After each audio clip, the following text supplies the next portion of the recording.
Welcome. In this video, I'll show you how to save a 3ds Max file in lower version. All right, so first up, go ahead and open up your project. For example, this one right here. Okay, and once that's done, just go ahead over to the top left, click on File. Now you're gonna want to click on Save As. Okay, in here, save it wherever you want. You can go ahead and create a folder, maybe a 3ds Max saves. Maybe you'd like to save it for a specific date or year, maybe 2023. Okay, double click on it. Now, file name, it's up to you. My project 2023. Now, save as type, click on the drop down and you have 2023, 24, and 25 right here. So as you may have noticed, 2022 and below is not available, but don't worry, we'll still have an option for that. But for now, I'm just going to go ahead and use 2023 and click on Save.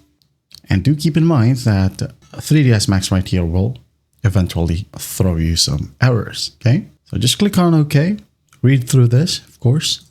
And sometimes when you go ahead and save or export it for older versions, well, unfortunately, newer modifiers or even shaders or even plugins will not work in older versions, and it will be removed or sometimes be converted to editable meshes. Okay, so another option for saving it to lower versions, click on File. Now click on Export. Click on Export once more. For selecting a file type, okay, make sure that you use Autodesk FBX and OBJ. These two are your best friends right here if you want to export and open it up on older versions of a 3ds Max. Okay. Also, for example, you wanted to transfer your files to a different computer or device. For example, we have created this one earlier. So right click on it and create a zip, add to this one. And here we have it. Or for archiving, you have this feature right here under 3ds Max File. Okay, click on File. Now click on Archive.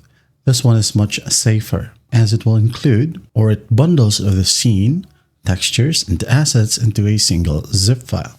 So save it wherever you want, maybe 1, 2, 3, just for example. And here we have it. Okay, so let's open up both RAR files. As you can see, this one we have created earlier, and this is the newest one. It got the max file and of course a text file as well.